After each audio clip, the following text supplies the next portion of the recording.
First million is hard, but the second million is inevitable. It's not becoming a millionaire that's important. It's the person that you must become in order to become a millionaire. You have to become a completely different person. You have to develop character beyond 99% of the people in the world. Said, why don't you set a goal to become a millionaire? I'm 25 years old. He said, this is America, land of opportunity. Why don't you set a goal to become a millionaire? And then he said, for what it will make of you to achieve it. And I thought, wow, that's a whole different philosophy.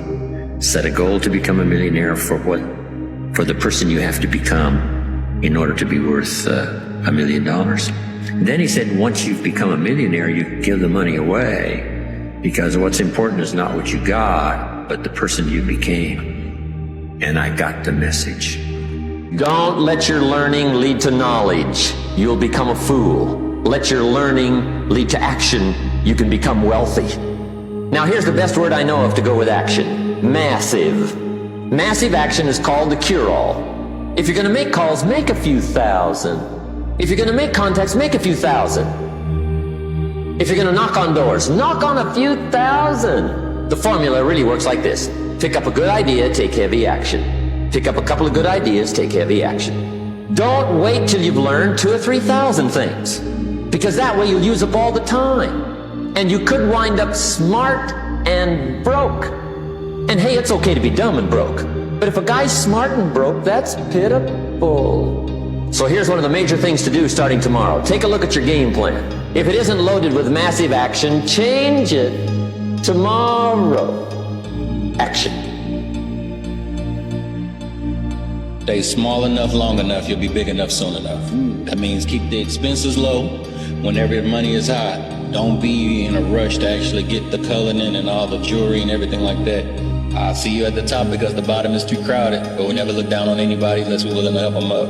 More importantly, understand this, believing that you can is way more profitable than believing that you can't. When I wrote my book, How to Be Rich, the publishers wanted to change the title. They wanted to call it How to Get Rich. Well, I told them, getting rich is easy. I mean, any fool can get rich. But any number of fools do. I've noticed that. But being rich, that's something else. When a man becomes wealthy, he has to deal with the problems of freedom. All the choices he could possibly want. An abyss opens up. I had one of the greatest lessons I ever learned, and I'm about to share it with you. This will be worth the price of being here today if you can capture what I'm about to share with you. Here's what Mr. Shoaff said. Set a goal to become a millionaire. And he said, here's why. For what it will make of you to achieve it. Now, I got one of the greatest classes in one sentence I've ever received in my life. Set a goal that'll make you stretch that far.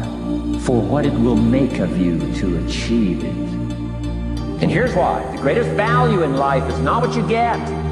The greatest value in life is what you become. Poor people usually spend their money and invest what's left. That's the philosophy of Now here's the philosophy of the rich. Rich people invest their money and spend what's left. And here's the startling answer. It really doesn't matter what the amount is. What's most important is not the amount. What's really important is the philosophy. Pretend that you have the quality already. For instance, if you want to be courageous and unafraid, pretend that you're courageous and unafraid already. If you want to be confident, pretend that you have the confidence. There's an old saying that says, fake it until you make it. Remember we talked about the gentleman who was told that he was the reincarnation of Napoleon? That all he had to do was he had to act like Napoleon and realize that he had this cultural history behind him, that he had the decisiveness, the power, the courage, the genius, the brilliance, the tenacity, the foresight of one of the world's great leaders. Well, this acting, this pretending, this assuming the role is a critical part of actually becoming that person. I have been a rich man and I have been a poor man, and I choose rich every fucking time. I don't watch people's stories on Instagram. I don't give a damn. Like, I don't care about anybody's fucking pancake at the souffle shop and whatever, dude. I don't give a damn. I'm living my own reality. And people are out here worrying about what I do. Don't worry about what I do. Watch the podcast and go level up. Go touch some grass. Go do a handstand. Go eat some organic oranges. Go drink some chlorophyll and some sparkling water or some spring water and go read a book. Stop being a depressed piece of shit. It's a choice. And if you don't think it's a choice, so be it. It's not a choice.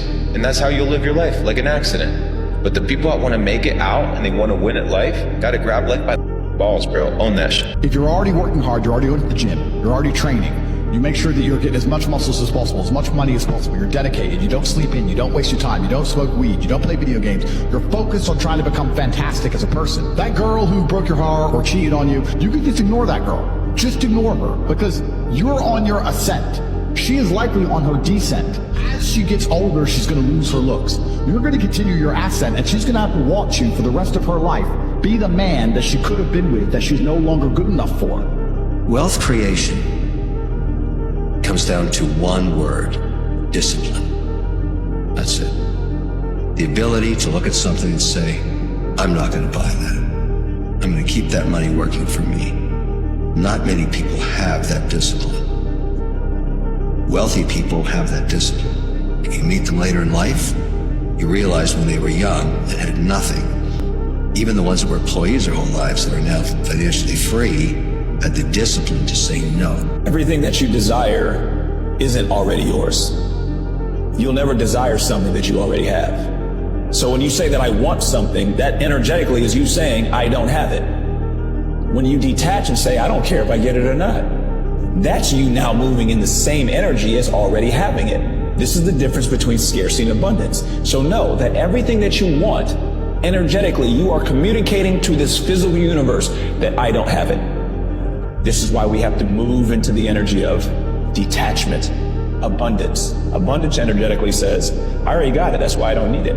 What advice would you give to someone like me that's my age, or maybe even younger, mid-20s, as to how to play the game over the coming years to make sure that I don't find myself in a position where I'm having to work 2 jobs, I'm poor, I don't have assets, I don't have anything to show for it? The first part of the game is income. Without income, you don't have the cash to do the other things, to invest or to look for opportunities. So first thing is income. But even that's changing in how we earn incomes these days. It used to be you go and work for a big firm, you get paid, you get the benefit. That's all going and nobody wants to do it. So you kind of end up having to be an entrepreneur, work 2 or 3 different things.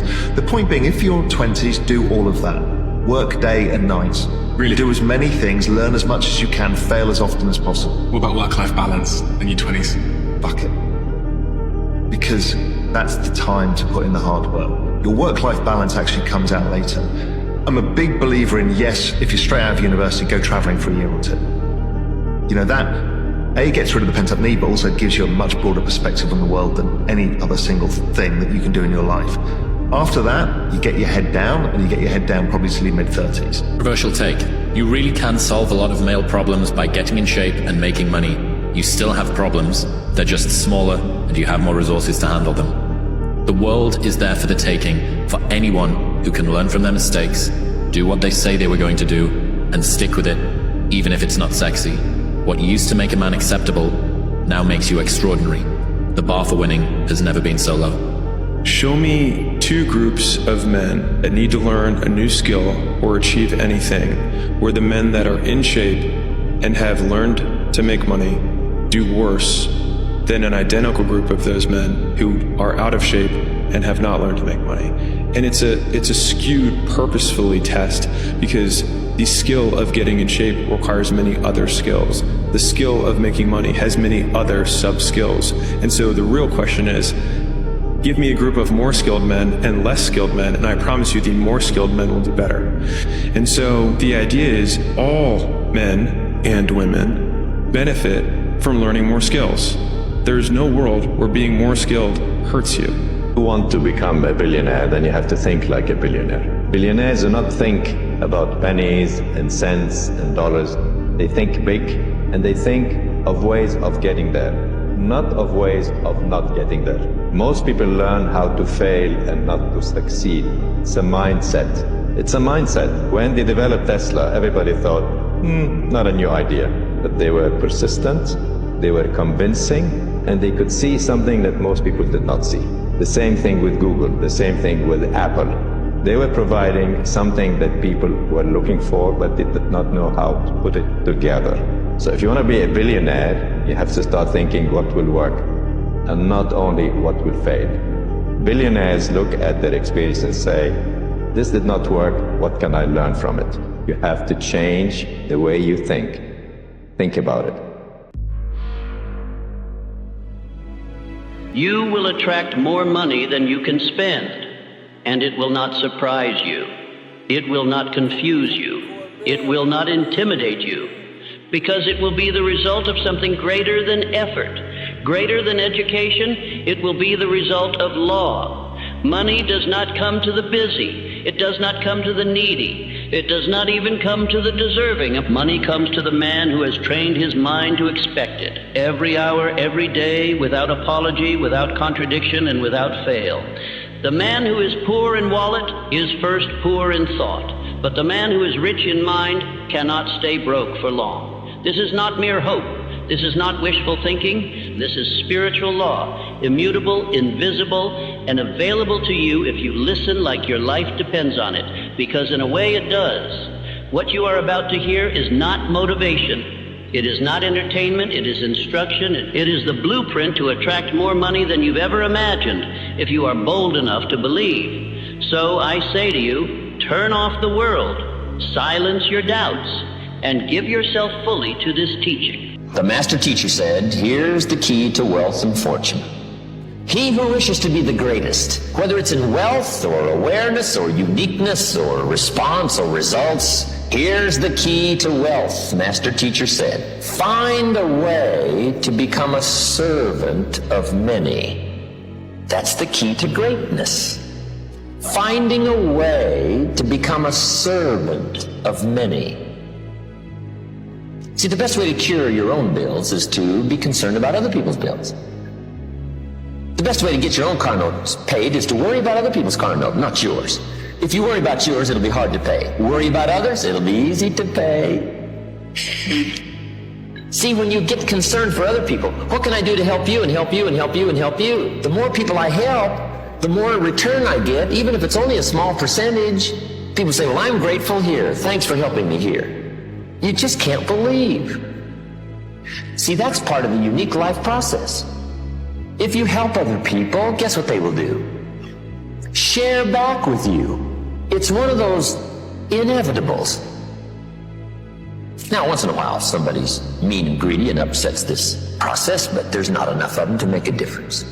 Of two sets of resources, right, that they allocate. So they've got time, they've got money. And so if you look at someone's bank statement and you look at their calendar, you know what their life is. And you can also predict where their life is going to be in X amount of years.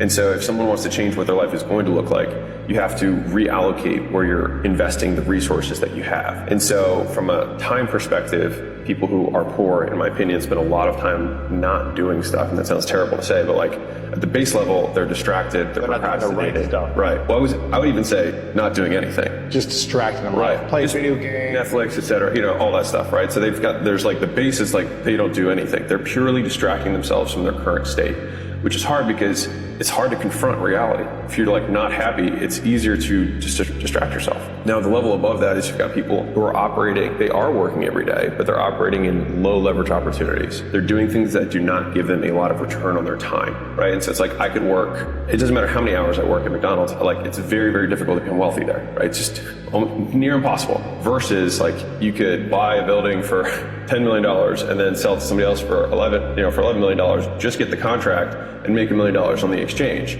Super high leverage, right? From a time perspective, which is crazy for somebody who doesn't have money to even contemplate something like that. But the only way that happened, and that required no money, is skill, right? And so like that's an example of like it didn't require money to make that money. That's skill that's required to do that. And so first is the time, right? People are not doing stuff with the time that they have, or they're doing low leverage activities with the time they have. And then they're not trying to increase their output per unit time, which means investing in their skill set.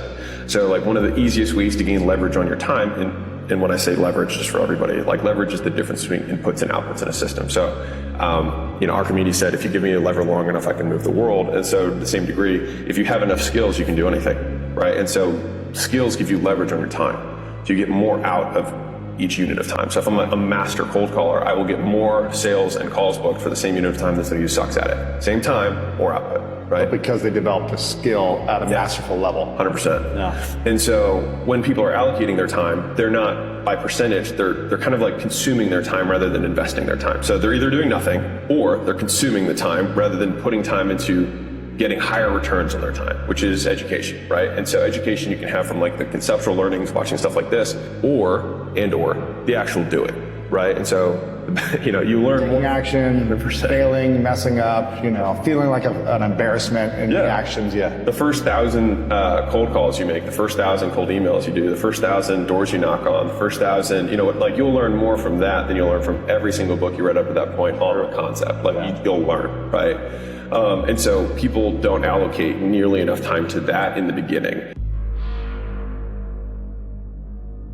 As you raise your frequency, the people that come into your life will be changed according to your vibration. The people that enter into your realm, the experiences, the challenges, the places you travel, all of these things that come into your world will be directly tied to the resonance that you are carrying. Literally, what you're thinking will manifest. It's not only if you conceive it, you can achieve it. It's if you conceive it, it will be achieved. How much resistance, impedance are you going to put against the positive dreams and aspirations that you have that are in line with your higher self and what you've chosen for your life plan? Everything's just an extension of you. Nothing is separate from you. And once you understand that, then you can start using that as a tool in every aspect of your life. What I found in my research is that there's a series of qualities that self-made millionaires have. If you have these qualities, your success is virtually guaranteed. And if you don't have these qualities, the qualities are learnable. Point number one is that all business or sales skills are learnable. All financial skills are learnable. If you can drive a car, you can learn any skill. If you can drive a car, you can learn the skill. Now, number two is you're probably only one skill away from doubling your income right now. You're probably only one skill away from setting yourself on the road to becoming a self-made millionaire. That turns out to be the case for almost everyone. And then I discovered that all people who are successful are excellent at what they do. You know the old question they asked Willie Sutton, the bank robber, why do you rob banks? He said, that's where the money is. Well, being in the top 10% is where the money is. So what you have to do is you have to pay any price and make any sacrifice to get into the top 10% in your field. So make this decision to get into the top 10%. And let me tell you what changed my life. Here I was struggling in my late 20s, and I learned this. It was a breakthrough thought. Is that everybody's in the top 10% started in the bottom 10%. Everybody who's doing well was once doing poorly. Everybody who's at the top of your field today was once not even in your field at all and didn't even know it existed. What that means is that if you're willing to pay the price and work hard and make the sacrifices, you can get into the top 10%. Now, how long does it take? It doesn't take a week or a month. Most people are really impatient. And to achieve mastery in your field takes 5 to 7 years. People say 5 to 7 years. Geez, I'll be 5 to 7 years older before I start enjoying the big rewards. Well, how much older will you be in 5 to 7 years anyway? Now, here's an important point. Are you ready? The time is going to pass anyway. The time is going to pass.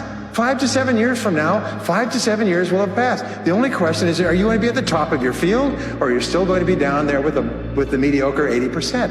And the wonderful thing is this is nobody's better than you, and nobody's smarter than you. If anybody else is at the top of their field, it means that you can be at the top of your field. Just go to them and find out how they got there, because they started at the bottom. Now, it may take longer for some people and less for others, but everybody who puts one foot in front of the other and keeps moving eventually gets there. Next is refuse to consider the possibility of failure. It's the most amazing darn thing is that the fear of failure is the greatest single obstacle to success in adult life. And it's not failure itself, because each one of you is a professional failure. Each one of you has failed over and over and over again. Isn't that true? All of us fail. All human beings fail over and over. 9 out of 10 things that we try don't work out the way we expected. We have failures in relationships and in jobs and in careers and investments and everything. It's not the failure that holds you back. The failure makes you smarter. We say that it is the fear of failure, not failure, that holds you back. And the way that you overcome failure is you never consider the possibility of failure. The rule is this, is there's no such thing as failure, there's only feedback. Is when you try something that doesn't work, you get feedback, not failure. And recognize that most things you try aren't going to work the first few times. So what you do is you say, oh, that's an interesting bit of feedback. And you pick yourself up and you move forward and you have more feedback and you move forward.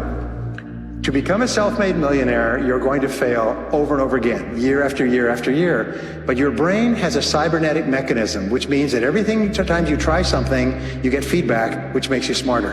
And when you try something else, you get feedback, which makes you smarter. And eventually you reach the point where you're too smart and you stop making mistakes. You start to do more and more things right and fewer things wrong. But you can't get there unless you have experienced the failures.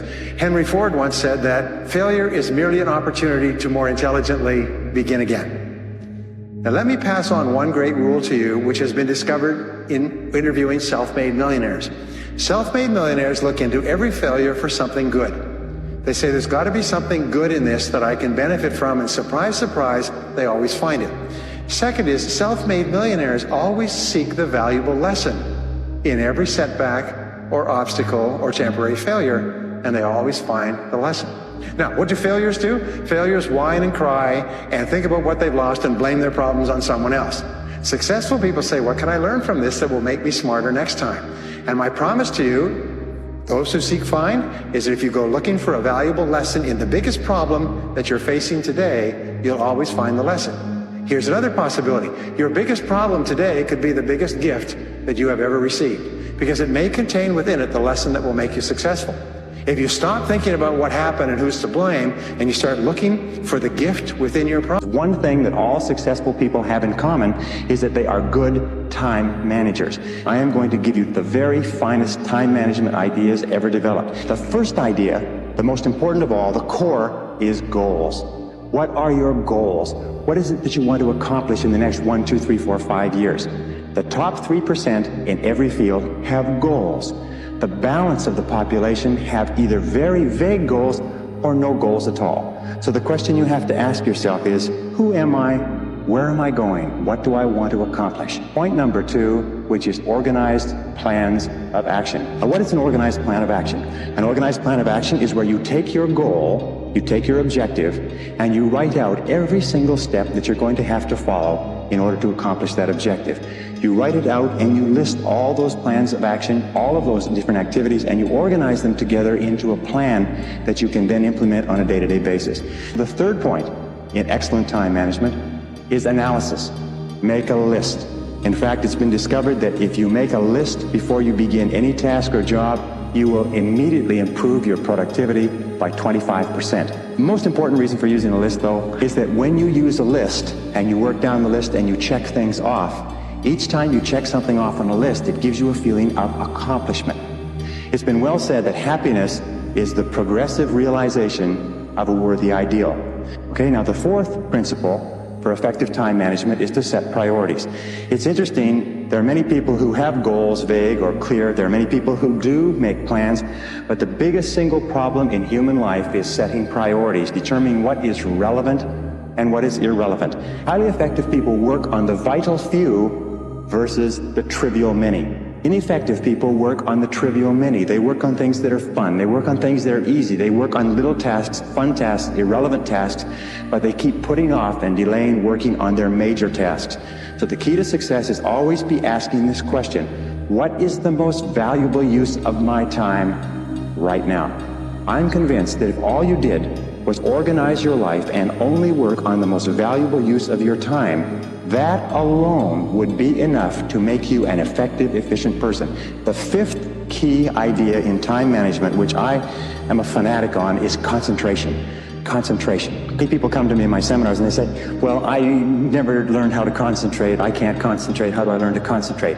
Learning how to concentrate is absolutely essential to success. As a matter of fact, it is impossible for you to accomplish anything worthwhile in life without the ability to concentrate single-mindedly on one thing at a time and stay with it until it's complete. In fact, time and motion studies have shown that if you start a task and you put it down and you come back to it and pick it up and start it and put it down and come back to it and pick it up, that it will take you as much as 500% of the necessary time to do a task than if you picked it up and carried it through. Once you have made a list of what you have to do, organized your goals, determined the highest and most valuable priority, then pick the most important thing and begin working on it and stay with it until it's finished. Now people say, well, if I stay with this task until it's finished, I won't get anything else done. That doesn't matter. If it's the most valuable thing that you have to do, it's the most important thing that you could be working on. Now it's a wonderful thing. When you concentrate and work intensely on an important task, it gives you a feeling of energy and enthusiasm. When you complete an important task, your self-esteem goes up. You feel like a winner. You feel great about yourself. But if you work away on low priority tasks, even if you complete them and do them well, you don't get any bang for the buck. You don't get any excitement or thrill from doing something that's not important. So concentrate single-mindedly on one task at a time. Do first things first and do things one at a time. We cannot attract anything in our life we feel separate from. Teach your body emotionally what it feels like ahead of the actual experience. And the moment you start feeling abundant, you're generating wealth. And when you feel like the future has already happened, you stop looking for it. And that's when the magic starts to take place in people's lives. Synchronicities, the coincidences, the opportunities that start coming to them in their life. And that's the reflection of their own personal change. Every time you catch yourself going unconscious and become conscious, that's a victory. And as tedious as it may be in the beginning, the more you catch yourself going unconscious and becoming conscious, the more conscious you become in your life.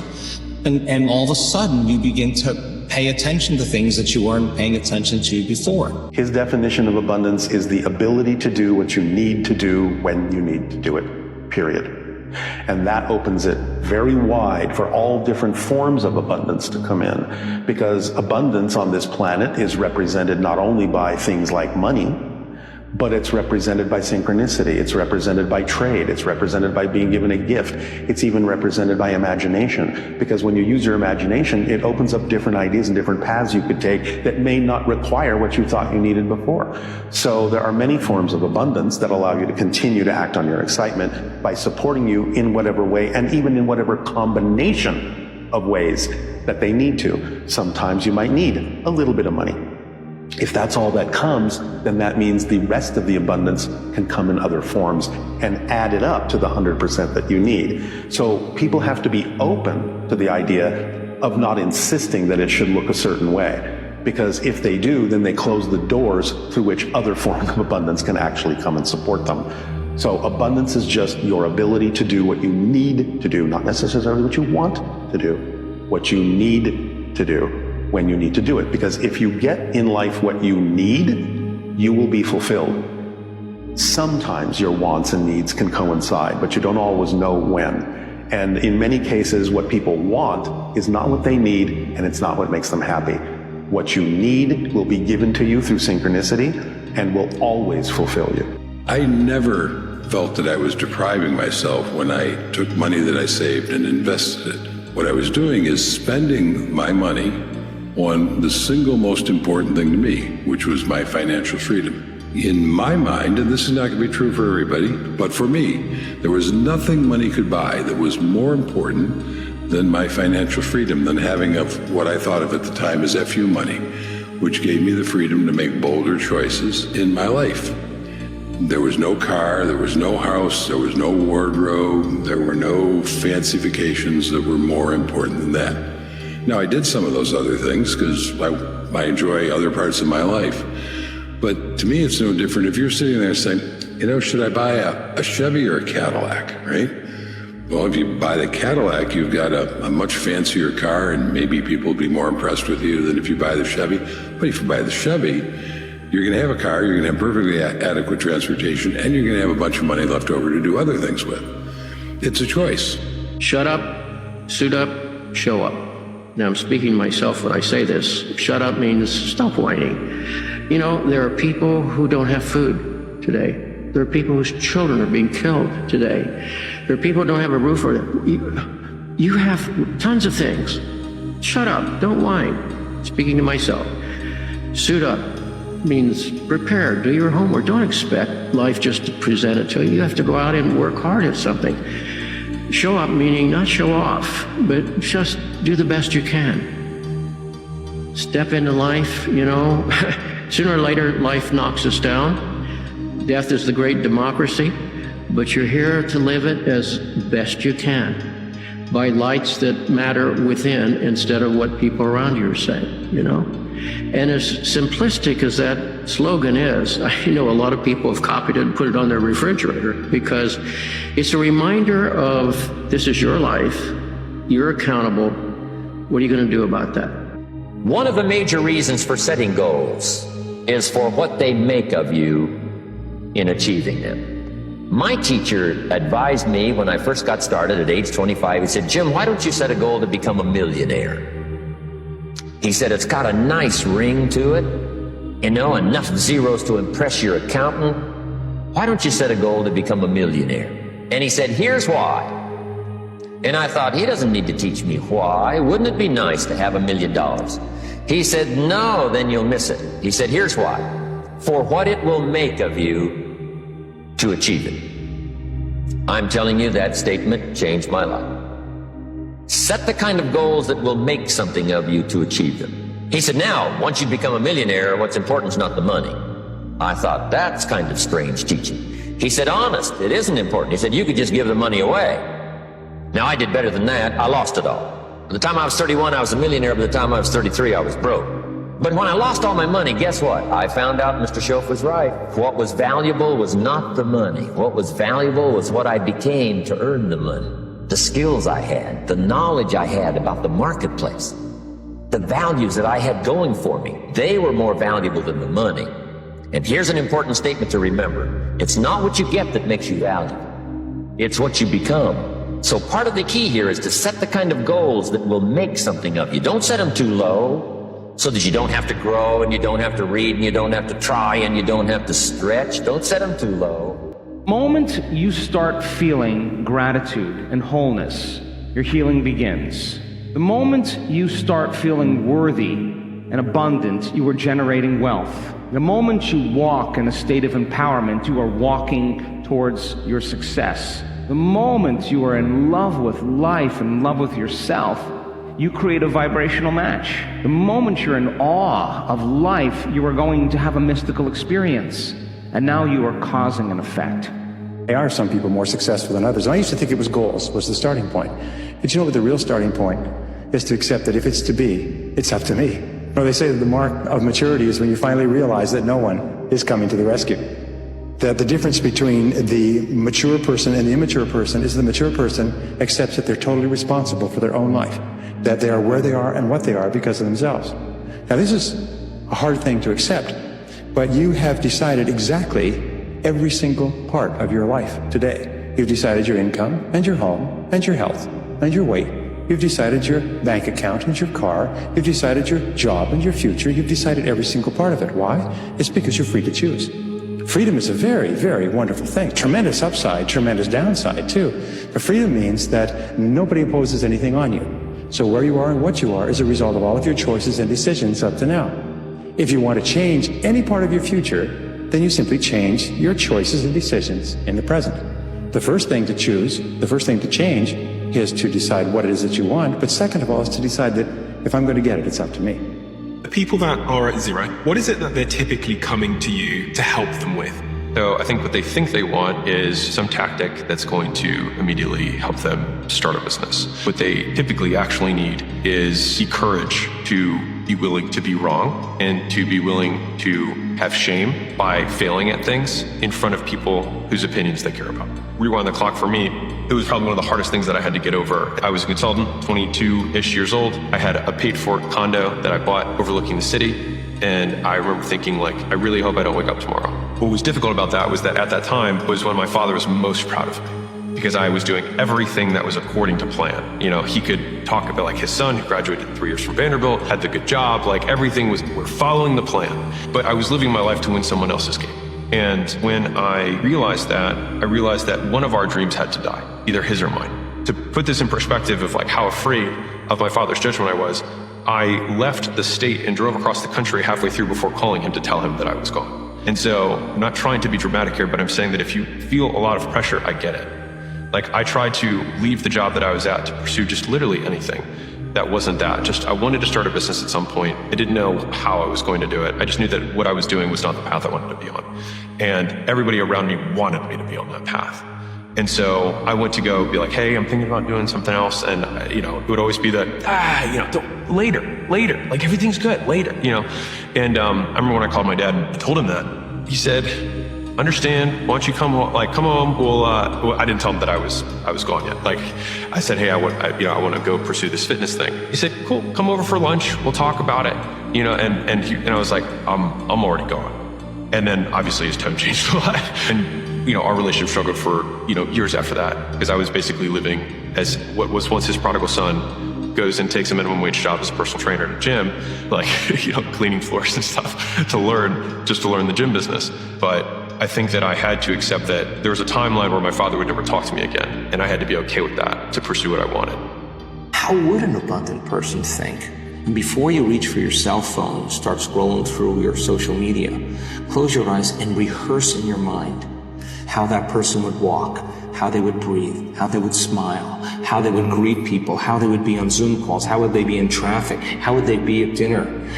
And the act of closing your eyes and mentally rehearsing the act, if you're truly present, the brain does not know the difference between the real life experience and what you're imagining. In fact, just a little bit of time, you start to install the neurological hardware to look like you already did it. His definition of abundance is the ability to do what you need to do when you need to do it, period. And that opens it very wide for all different forms of abundance to come in, because abundance on this planet is represented not only by things like money, but it's represented by synchronicity, it's represented by trade, it's represented by being given a gift, it's even represented by imagination. Because when you use your imagination, it opens up different ideas and different paths you could take that may not require what you thought you needed before. So there are many forms of abundance that allow you to continue to act on your excitement by supporting you in whatever way, and even in whatever combination of ways that they need to. Sometimes you might need a little bit of money. If that's all that comes, then that means the rest of the abundance can come in other forms and add it up to the 100% that you need. So people have to be open to the idea of not insisting that it should look a certain way. Because if they do, then they close the doors through which other forms of abundance can actually come and support them. So abundance is just your ability to do what you need to do, not necessarily what you want to do, what you need to do when you need to do it. Because if you get in life what you need, you will be fulfilled. Sometimes your wants and needs can coincide, but you don't always know when. And in many cases, what people want is not what they need, and it's not what makes them happy.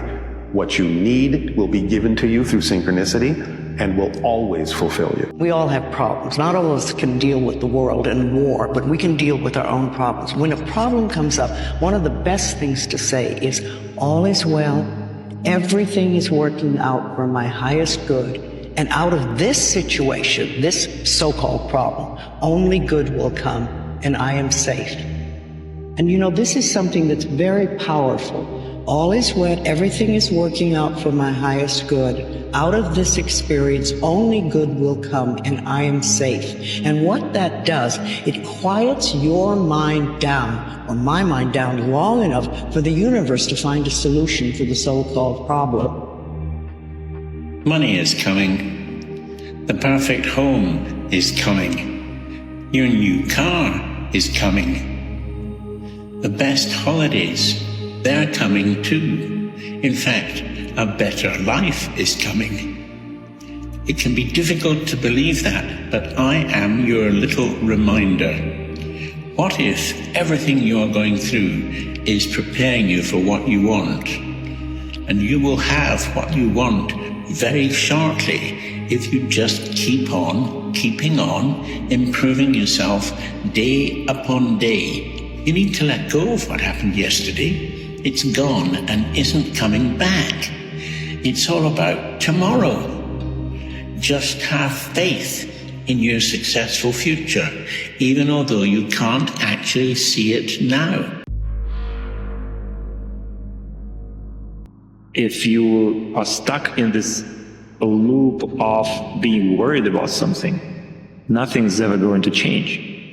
When people often make this mistake thinking, oh, I should just have some rest and then regain energy. This is not how it works. You gain energy by doing something. So you start doing something, then it happens. You feel motivated. You feel inspired.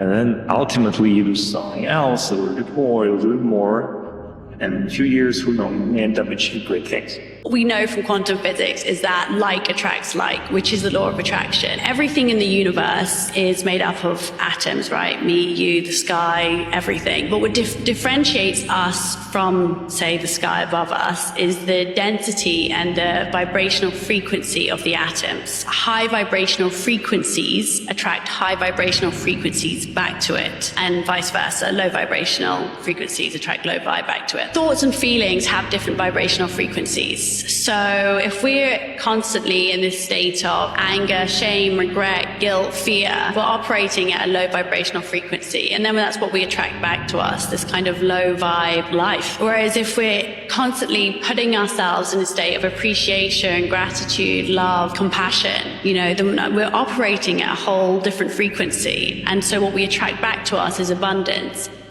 And finally, the strangest secret. At the beginning, I said, what makes a child grow up into the human being he becomes? Well, this is the reason for that. Of course, he's the confluence of a genetic pool that goes back for thousands and thousands of years. His environment has an influence on him, of course. But what makes him become the person he becomes is that he becomes what he thinks about most of the time. It's as simple as that. We become what we think about most of the time. And that's the strangest secret. This is why thinking is so vital. This is why a goal is so important. Because we will become that. This is why people who set goals achieve them. The trouble with men is not in achieving their goals. They do that. It's in establishing them. Energy teaches the world how to treat you. If you carry doubt, you'll attract people who make you question yourself. If you walk in confidence, you'll attract people who respect you without reason. Life mirrors the signal you send. It doesn't respond to what you say you want. It responds to what you truly believe you deserve. That's why change never starts outside of you. It begins with a quiet decision to raise your standard for what you'll accept. The moment you decide you're done chasing, life starts meeting you halfway. The moment you decide you're worthy, everything around you begins to shift. Because you never get what you're asking for. You get what you're ready for. The latest research in neuroscience says you can change your brain just by thinking. So then as you begin to think about a new possibility, and your brain begins to fire in new sequences and new patterns and new combinations, and you begin to plan your behaviors, and you begin to review in your mind, mentally rehearse who you're going to be in your life. The mere action of mental rehearsal begins to install the neurological circuits in your brain. Now your brain is no longer a record of the past. Now it's in fact a map to the future. And over again, when people do this, it may take them months, but over and over again we've seen this. We've seen it enough times now to know that people reach a certain point with themselves where they feel so whole, they feel so satisfied with who they are, they feel so happy with themselves and their lives that they could care less if they have the disease. Stop forcing yourself to be wealthy and successful. Stop it. Enough. When you start to understand this language of the universe, this energy, all I have to do is be in alignment. I have to get my mind in alignment with my desired outcome. So if I'm sitting here desiring and wanting, that means I'm not in alignment. I'm actually living my life as if I don't have it. That's not abundance, that's scarcity. You'll never want something that you already have. So now, you've been gifted with something called the imagination. The imagination allows you to imagine that you already have it right now. So ask yourself, whatever I'm trying to create, if I already had it, how would I be behaving? How would I act? How would I feel? What would I do?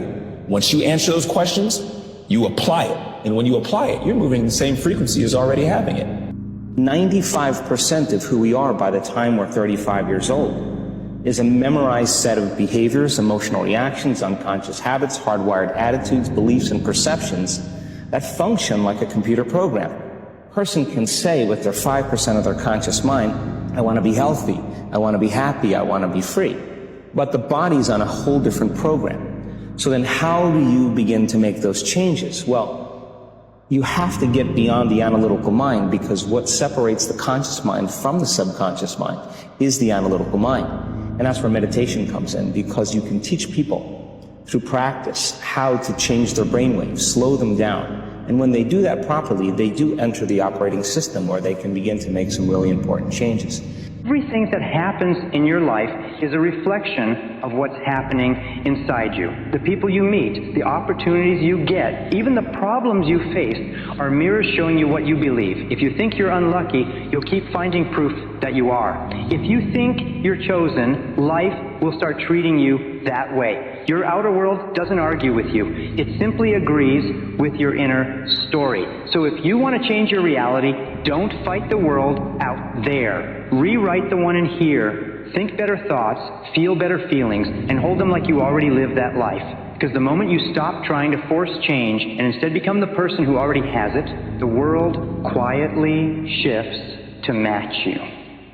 No one can take away your ability to create. Rich people's mindset is this. You know that you have the ability to create money. You have confidence that you have the ability to create money anytime you need. It is God, or the universe, or the infinite intelligence that gives you the power to create wealth. Think about that. This is why wealthy people have complete faith and confidence that they can create whatever they want, because they know it's just not them. They know that the universal intelligence, the universal consciousness, God, Allah, Hashem, whatever you want to call this gives you the power to create wealth. It's not just you. You're tapping into this infinite source of supply. That is the source. You can call it God. That's the source of your supply. And wealthy people know that in the ether, there is an infinite amount of money that can be manifested or turned into physical reality. When we think, we take a power that's flowing into our consciousness and we send it off into the universe through thought. Thought waves are cosmic waves, penetrate all time and space. So whatever thought you send out, that's what's coming back. As a matter of fact, you send good energy out, you'll take on an equal amount of like energy simultaneously with sending it out. See, as the energy flows in, it turns into whatever we decided it would turn into. And if we're thinking good thoughts, then automatically the energy coming in becomes good thoughts. What you send out, you take on. The energy you send, you receive. The highest form of vibrational frequency is the vibrational frequency of authenticity, to be the truest form of yourself. The problem is most people are not them. They're shells of the ambitions and the desires of other people. So once you live authentically and in truth, which is the key, you elevate yourself to that vibrational frequency where you realize who you actually are, and you don't condition yourself or limit yourself by all the past. And by breaking that illusion, you instantly enter a new paradigm of reality. And I truly believe that you can break that with full confidence right away, because the mind can conquer everything. We struggle with alignment, we struggle with clarity, because we can't think of our life or envision our life without looking through the lens of pleasing the world. Ask yourself this. If you didn't need to please anybody, you didn't care what anybody thought about you, how much differently your life would look? You'd probably make more money. You'd probably live from a place of fulfillment. You'd probably post more. You probably would do things differently if you weren't so doggone worried about what people thought about you. So here you are with the potential of being a butterfly, but you won't become a butterfly because you're too worried about what the caterpillar is going to think. You see, the deeper you heal, the more your body reacts to bad energy. Loud, chaotic environments feel unbearable. Fake conversations drain you instantly. Being around negative or inauthentic people physically exhausts. Your intuition sharpens. Your body picks up on energy shifts before your mind can process them. And you are instinctively distance yourself. Anything that disrupts your peace. You are beginning to understand, aren't you? That the whole world is inside you. In your perspectives and in your heart. That to be able to find peace, you must be at peace with yourself first. And to truly enjoy life, you must enjoy who you are. And once you learn how to master this, you will be protected from everything that makes you feel like you cannot go on. That with this gift of recognizing yourself, even when you are alone, you will never be alone. The world we create is one we create. It is a delusion that we have created for ourselves. And that delusion can either be one of the world hates me, everybody hates me, the world is against me, versus saying, wow, look at the sunshine, I am here, look at all these amazing people around me, look at the possibilities. It's how you look at the world. And when you change how you look at the world from that one of negativity, because, your situation is difficult, to look at there are amazing possibilities here. Because what I tell people, when I changed how I looked at the world changed how it looked at me. Because people reached out to me because I was open to it. I was appreciative.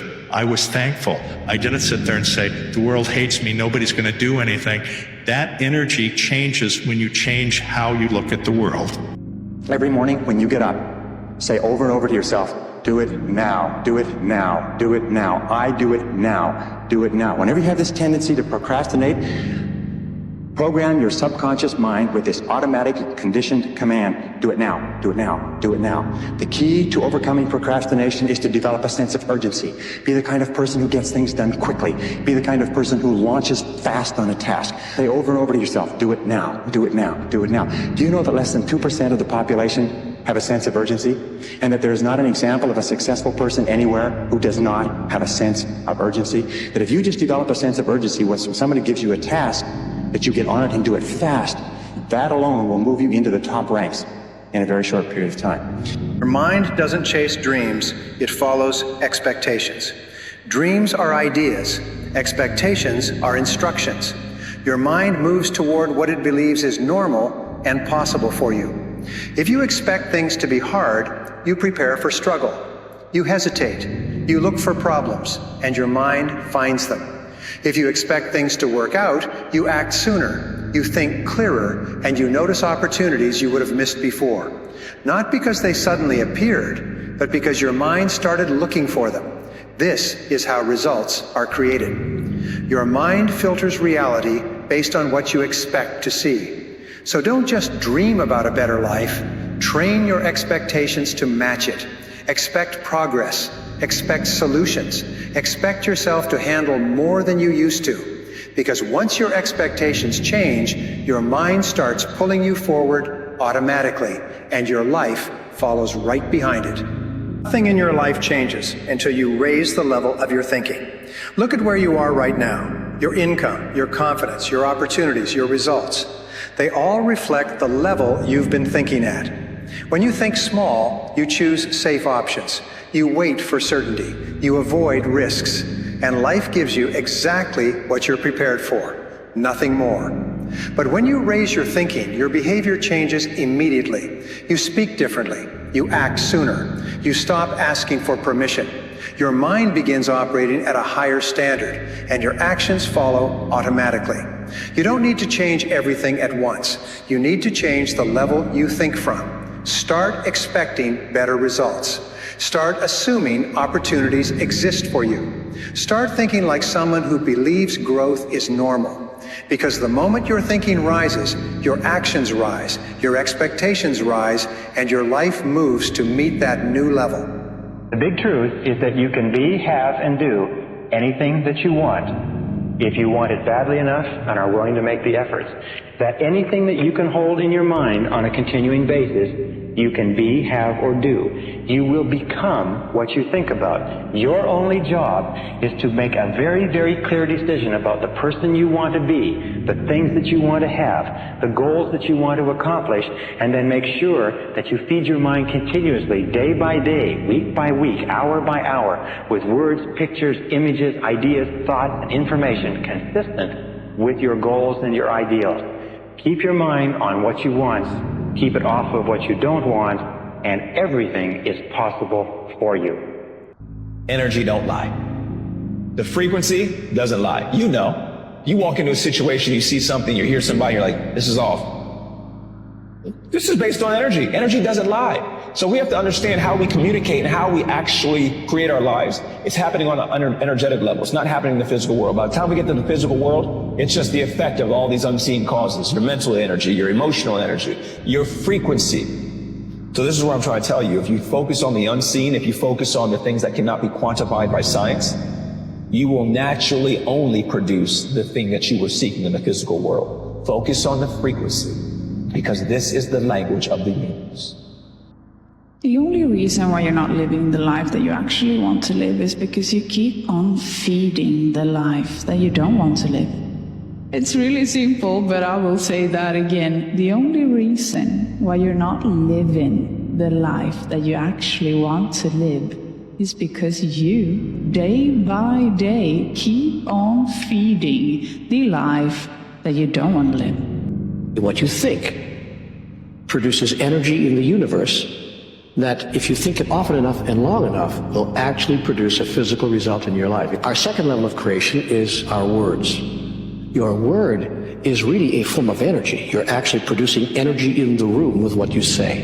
And that energy is creative. You say something often enough, loudly enough, and I promise you it will come to pass. If two or more start saying the same thing, I assure you it will come to pass. And when a whole group of people start saying the same thing, it cannot help but come to pass.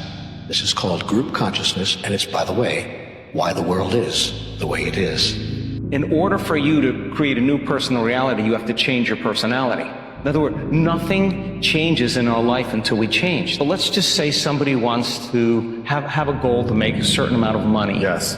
Or they want to get in shape, right? And here's the personality who's on the couch, laying around, not motivated at all. And the person wants to get healthy, or the person wants to become abundant. There's got to be a lot of things that have to change in order for you to be the personality of abundance, because it isn't abundance, it's who you become. Every dark moment that you've ever had is preparing you for someplace God is taking you. Somebody taught this to me a long time ago. He said, Steve, in order to get to the life of your dreams, you're going to have to learn how to get comfortable being uncomfortable. When you hear people say all the time, I don't want to do nothing that I'm not comfortable with, this person's in trouble. Because whatever your comfort zone is, if you stay in your comfort zone, that's where you'll fail. If your comfort zone is this big and you stay in your comfort zone, that's where you'll fail. In order to succeed in life, you have to step outside of your comfort zone. But I want to tell you something about yourself. All of you are equipped to live outside of your comfort zone. God has proven it to you your entire life. I'm going to show you something that He's done for you that you haven't really paid a lot of attention to. See, a lot of people are afraid to jump. A lot of people are afraid to take chances. A lot of people are afraid to put things up for risk. And you shouldn't be. Now, you can be afraid, but you should learn how to go ahead anyhow. See, because let me show you something about yourself. For all the bad days you've ever had, for every day that you thought you wasn't gonna get through, for every period in your life you did not see no way you could come out on the other side. Your track record for surviving them bad days is 100%. You have survived every single one of them. Your track record for surviving bad days, y'all, is 100%. And that's pretty good.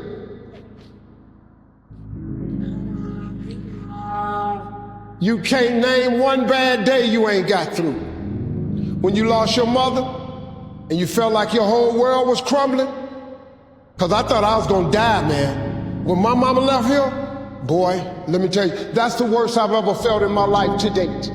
I'm 62 years old, but the day they told me my mama was gone, when I had to pull the plug on that machine, and I had to tell that to the doctor, it was the worst period of my life. I thought I was gonna die. I survived it. I want you to think about all them bad moments you had that looked like you weren't gonna make it. And then I want you to ask yourself, well, why did I make it? Well, it's real simple now. It's simply because God ain't through with you yet.